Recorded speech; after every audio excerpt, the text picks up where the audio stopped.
Alabama had their fourth recruiting weekend, and the biggest players in the state were in Tuscaloosa. We're going to get into a couple of those guys. Nick Saban on campus and Alabama's chances of getting to the college football playoff and how important it was to add Ryan Grubb. All that on the Bama Tailgate Show. We're brought to you by Pearl River Resort in Philadelphia, Mississippi. Let's get the show started. Great to see you guys today. And, of course, Roll Tide.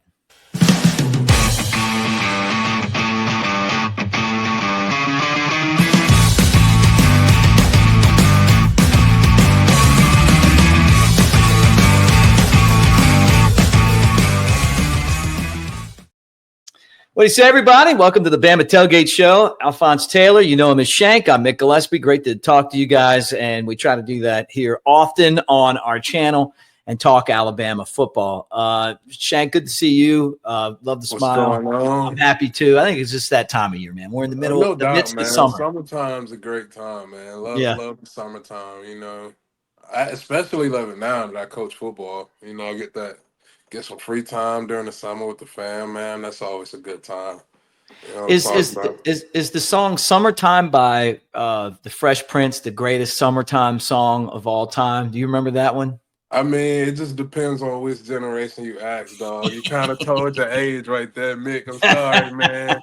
I'm sorry, but it just depends on who you ask. I'm a little bit all over the place during the summertime. As long as it's a good, upbeat, you know what I'm saying, vibey type song, like it's a go for me. Yeah. You know, positive. That song makes me smile every time I hear it, though. You know? All right, well, let's talk about Ezavier Crowell. He's a running back from Jackson, Alabama. He was supposed to be in the 27 class, and he reclassified the 26, sought after by Alabama and Auburn and Texas are the three schools that seem to be in the running for his services. Might be some other teams. He was in Tuscaloosa this weekend, and if we feel like this is a guy that's been to Alabama over 10 times, would be a great fit for Alabama. The prior staff with Nick Saban, now this staff with Kalen DeBoer, of course, Robert Gillespie, you know, recruiting him hard. But it might come down to money. It might not come down to the best fit. It might come down to money. And I just thought, you know, when you hear stuff like this, I don't know that I can really blame anybody. You got an opportunity to make more money going somewhere else. But it's just weird how that's where we are right now with recruiting. Yeah, man. I mean, that's NIL for you. You know, I've said it before. That's just kind of the nature of the beast, man. And it's a tough reality to have to accept. Yeah, because the game that we've grown to love is just wired a little differently now, right? There's more outright business transactions going on now than there ever was. And you know, nobody's really at fault here. You know, if you have a chance to make money at this point and change your life, change your family's life, you know, wish you the best of luck. But does it suck? Absolutely. Kind of takes a bunch of that fanfare out of it, you know, because you know, you grow up, you used to root for guys, hometown heroes that went to your universities, and you can't really buy into that type of hype too much anymore. I mean, you got Ron Williams, who is, you know, trendsetter, honestly, ahead of the curve when it comes to this NIL deal. He's just like, yeah, I'm going to stay home. And, you know, but you're not going to see much of that anymore, I don't think. So you can't even blame the kid, man. It just is what it is. And I don't think that that's even, you know, to me, it's the system, the way that it's set up right now. It should be, you know, Shank comes to Tuscaloosa, he becomes a starter on the offensive line, and then, you know, Honey Baked Ham's like, hey, this would be a great guy to be a spokesman. You know, hey, I'm playing cornerback at Alabama. I'm going to the NFL. I'm a star, and my nickname's Kool-Aid. You know, and I'm sponsored by Kool-Aid. You know, like Bryce Young. You know, with what he did. You know, after being the Heisman Trophy winner, Dr. Pepper was a spokesman. You know, it was a sponsor. They brought him on as a spokesman.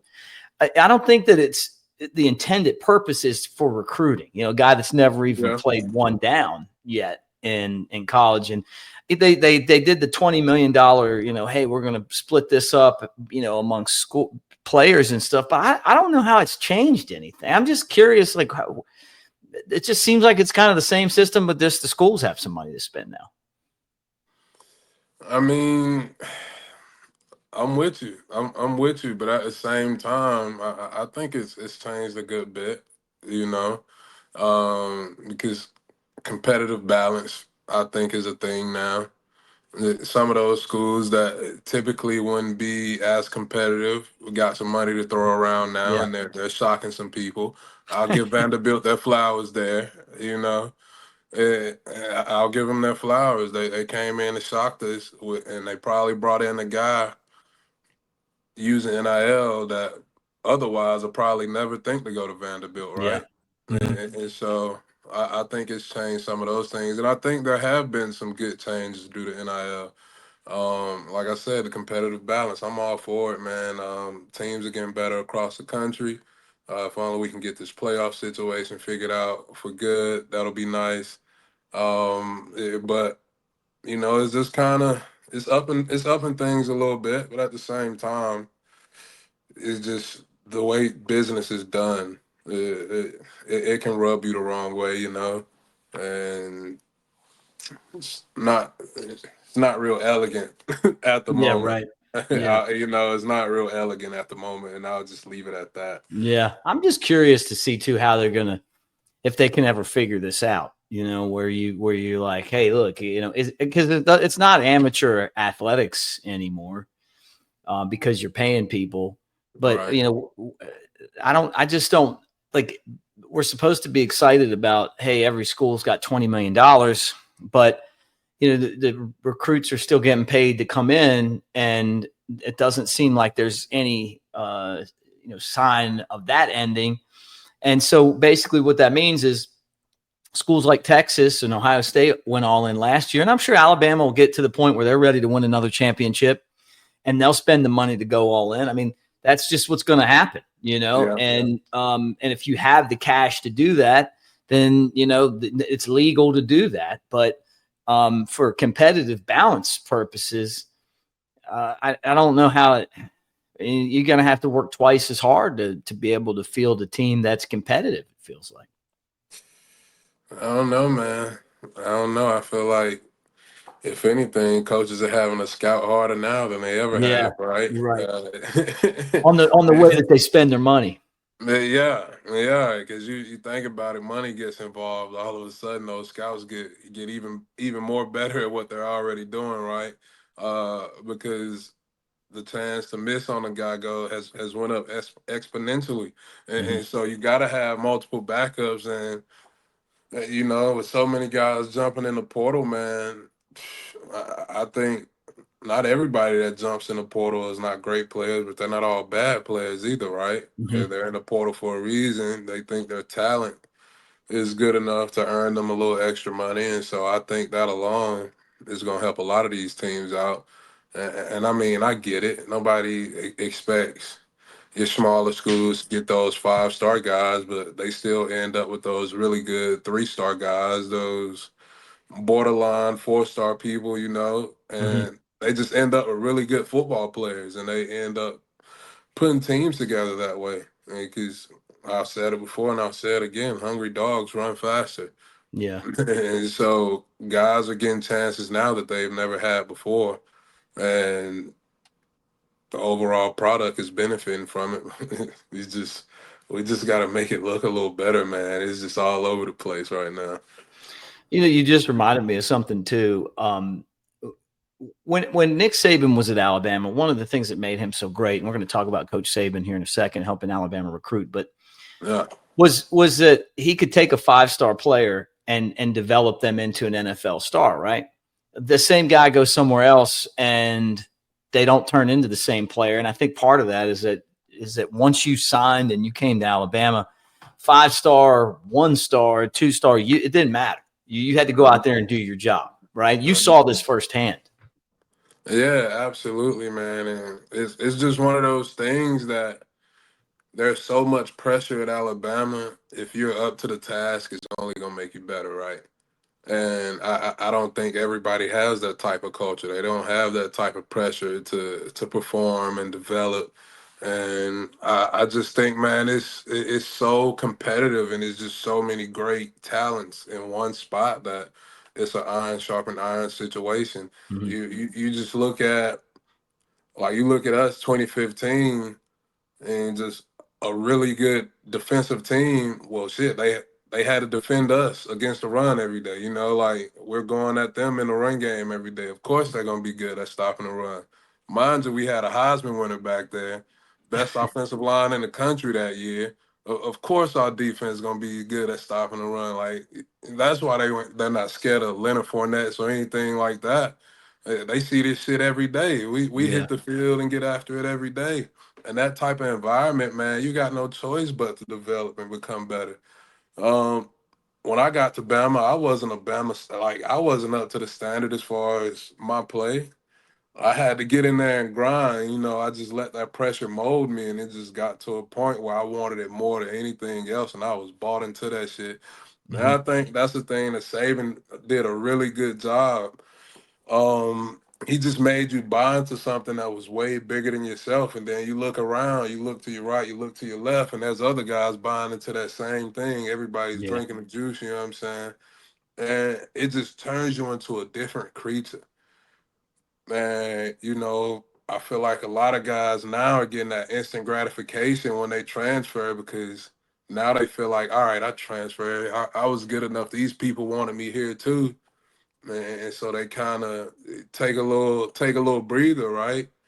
And not as hungry, or that situation isn't as beneficial as they thought it'd be.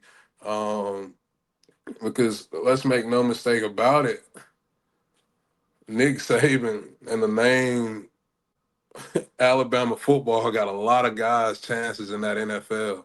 Yeah. Man, and that connection alone, you know, means something, man. So, you know, I feel like that's why a lot of guys just kind of fall off once they leave, dog, because the pressure's not the same, the standard's not the same. They, you know, but over here at Bama, you can want more for yourself because you want it for your teammates as well. Yeah. Yep. Yep. Well, and that kind of switches gears here. And I want to tell you guys that we're brought to you by Pearl River Resort, Dancing Rabbit Golf Club. It's the Augusta you can play. I mean, and you don't have to have a membership. Right there in Philadelphia, Mississippi. It's got two amazing golf courses: the Azaleas, the Oaks, multi-million-dollar facility. If you like golf, it is a short trip, hour and a half from Tuscaloosa, 2 and change from Birmingham, and you will absolutely love it. So as we get into this golf season, and you're looking for a new course, swing by Dancing Rabbit at Pearl River. Nick Saban talked with Cederian Morgan. He's the wide receiver, 5-star, number one player in the state, according to some of the publications. Went to Benjamin Russell High School. He goes there right now in Alexander City, Alabama. He's a star player. He's going to make his decision on July the 2nd. But one of the things that Bama Online reported was that he had the opportunity to talk with Coach Saban. And, and basically he was like, hey, look, this isn't a football type conversation. I mean, it's talking about life, talking about what the experience brings to Alabama. I know you've been in these conversations before. Absolutely, man. Absolutely, you know, because he's really good at getting you to see that bigger picture. He's really good at, you know, getting you to see all aspects of life. And um, during my time there, man, we just had so many courses just going over different things. He brings so many different people in, and you know, you're getting all these different perspectives from all these people that's had all these different type of experiences. You're getting exposed to stuff that you've never been exposed to in your life, and he's bringing it to the front door for you, man. And like, it's that type of stuff that I always thought was so crazy, because I'm just like, man, like, where they find all these people at, where they get all this stuff from, just, and because it keeps your attention the entire time, which I thought was hard to do for me, but I just be so locked in. And he just always has a little nugget, a little token or something for life, man. And that those conversations are huge. You know, I had situations where I got in trouble, man, and he brought me in his office. I just knew that, he was finna rip me a new one, you know what I'm saying? And he looked me dead in my eyes. He said, "Man, I'm worried about you." He said, "I'm worried about you. That's all it is." He's like, "I want to do whatever I can to make sure you're okay because I know it's not like you." And you know what I'm saying? To have that type of relationship with a guy like that, man, and who doesn't want to see you fall, it's priceless. It's priceless, and I think I hope the young kid took advantage of that, man, and just picked his brain a little bit because he has so much to offer. Yeah, I bet that was not a lot of fun having to go in there. And Yeah, you know how it be, man. You know, I already knew I had fucked up. Yeah, like I knew, I had already like accepted. You know what I'm saying? If he decided to punish me, whatever it may be, I was just like, no arguments from me, dog. And like I get in the office just knowing I'm finna get chewed out, and he's just like, "Are you okay?" And he's like, "I'm worried about you," and this, that, and the third. And you know what I'm saying? In a it kind of makes you situation, feel worse than just getting yelled at. yeah, I really do. Because in a situation where he could have easily like got rid of me, dog, my career could have ended right there. You know what I'm saying? He extended grace, and you know, I'm thankful for that, and I think everybody needs that type of grace in their life, man, and Hmm. it's just to be able to have that. Because who knows? You know, my life could have went a totally different way after that, Yeah. and it didn't, and I'm thankful, and so. Yeah, man, that's it's like sitting in a room with a little monk or something, dog. Like a baby, like baby Yoda, and he just all this wisdom he got. It's like he got some type of phrase, a coin for everything, Hmm. for everything. That's they used to say that all the time. Hungry dogs run faster. That's where I get that from. Him and Cochran used to always say that, man, Hmm. and that's just something that stuck with me. Yeah, but yeah, dog, I could sit here and talk for hours about my boy Sabo. Never hear a bad word about him from me, No, except he's the goat. And Kalen DeBoer is smart to use him for recruiting or for advice. I mean, who knows what their conversations have been like since the season ended? Because it's Alabama's been a big job forever. Even when the team hasn't been successful, there's been a lot of pressure on every quarterback. Excuse me, every head coach I've been around since I started following the team, since I started going to school at Alabama. And my time goes back to Gene Stallings, and he handled it and did well. And then we saw guys come and go, and then Coach Saban came in and was like Bear Bryant. I mean, those two are like the two greats that have ever done this. Maybe the two of the four greatest coaches ever in college football, and they both, two of them were at Alabama, but for Kalen DeBoer, his style's a lot different than Coach Saban. It just felt like with Coach Saban, you would expect a lot of times he did what you didn't expect. When you're winning, he's on your ass. When you're losing, he's patting you on the back. When you get in trouble, you think you're going to get screamed at. How about Ryan Anderson tells us about getting sent home from the bowl game in Miami, having to ride the Greyhound, and then going into Coach Saban's office, and he was really nice to him. Like like he did, I you know mean, what I mean? Like how can a man be mad at another man in that situation? a very long Greyhound ride to just kind of get your mind right. And his life turned Oh out man. good. Yeah, it's like we went to Ryan and TJ Yeldon's grand opening for the business that Yeah. they're doing and building. And it's hard not to be proud of those guys for what they're doing now, and it just feels like that's what kind of makes Coach Saban special, is that he's able to kind of build people for the future. But how does Kalen DeBoer take that and kind of do that with his personality, you think? And how does Ryan Grubb be in there help? I mean, honestly, man, he should just be himself, just stick to himself because I think Saban was a very, very like different cut from a Yeah. different cloth. You know what I'm saying? Because he Yes. was super stern and he had a standard but he knew how to let off a little bit as well. Like he knew how to navigate the line really well between just pissing you off and motivating you even harder. And that because it's just like in the moment you be real pissy at Saban, he'd be fussing at you. And then a couple weeks later, when the storms pass and the message starting to get a little clearer, you like, God damn, you know what he be talking about. You know what I'm saying? And that's hard. That's a hard thing for people to do, man, to tiptoe that line. So I think DeBoer just needs to be himself, man. And he has proof that what he does works. And now that he's got his partner in crime back with him in Grubb, I think they just stick to what they do, man, and take into account just how important football is down here. Because shit gets serious, shit gets real, and people are bought into this thing like no other, you know. And so, as long as they stay genuine and always do what's best for the university, man, I think it'll continue to move forward.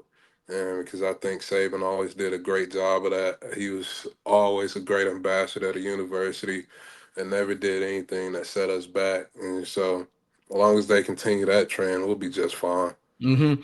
Kalen DeBoer is glad to have Ryan Grubb back. I mean, he talked about being, together with him for a long time. I mean, going back to, like 2007. I mean, and then friends before that, and a great fit, and how he's meshed with the coaching staff that they had, and how he's taking what he learned in the NFL and kind of dropping it with this group now.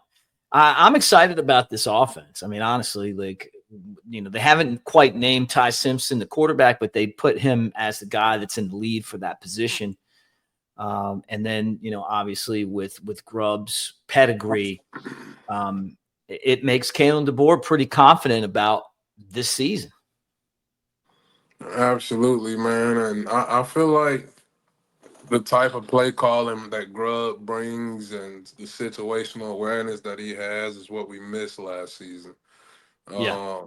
If you go back and watch that Washington offense at their peak, man, the run game was gone, the play action was gone, and they just chain plays together so good as an offense. And to have him in the booth now, man, and to get that, it's going to be huge for us. I feel like that's going to solidify our offense big time, and I'm looking forward to seeing that O line, man, and because when you get some consistency in play calling, that boosts you up. That gives you some confidence, man. You know what's coming. You prepare better that way, man. So I'm looking to see some improvement from the O line this year, even though we're filling a few spots, which is fine.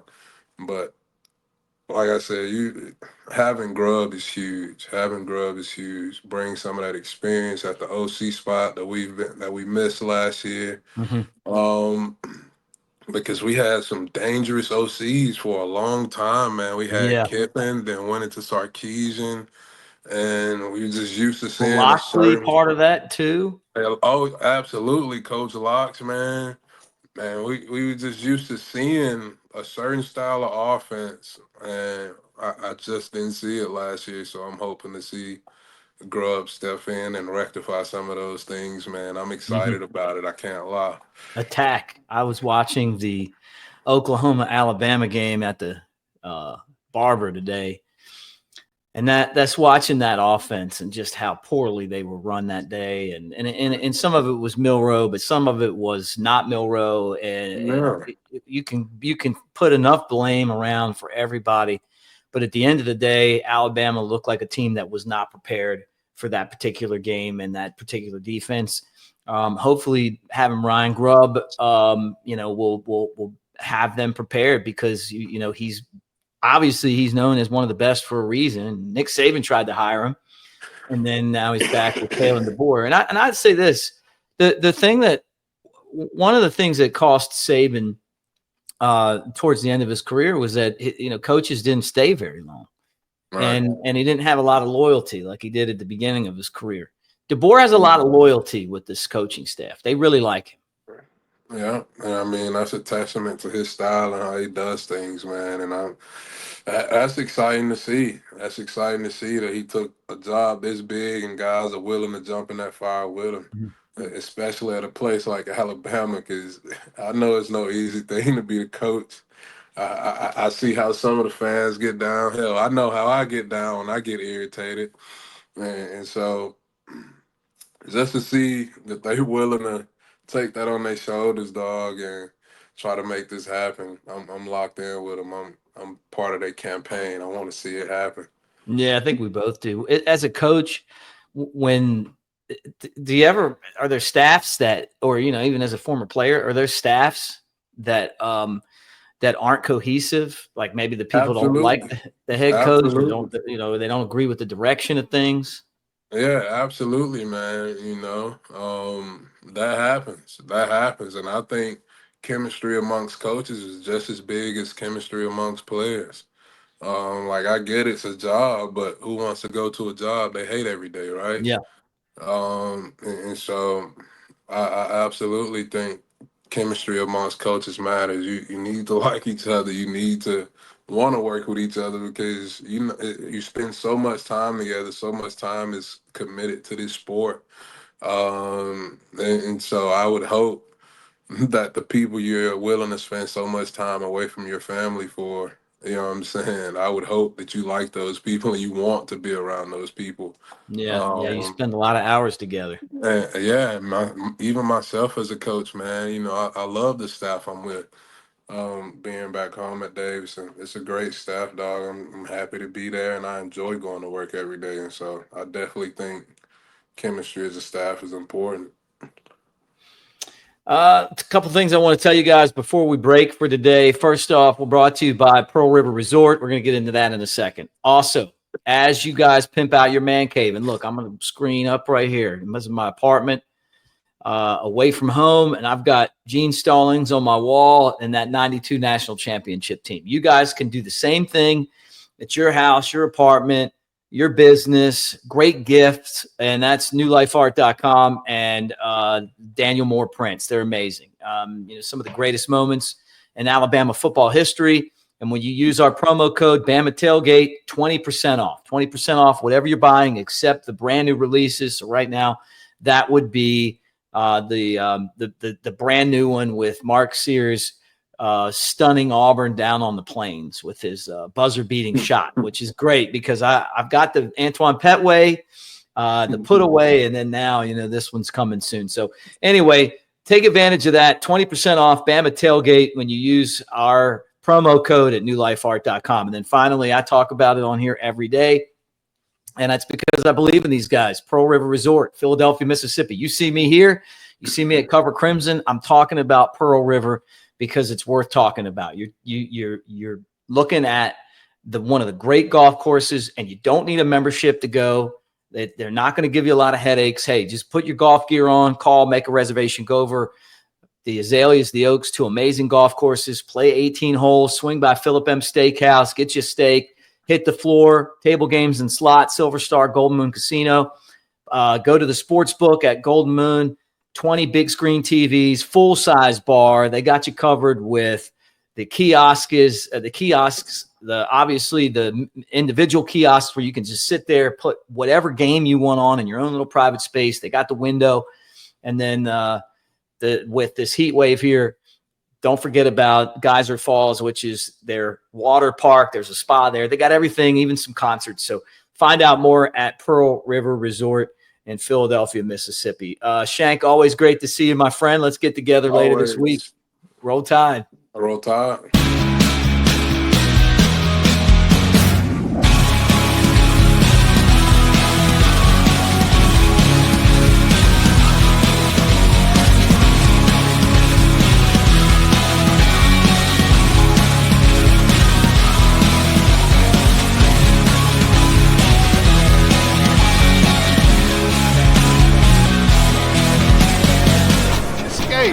To Pearl River Resort.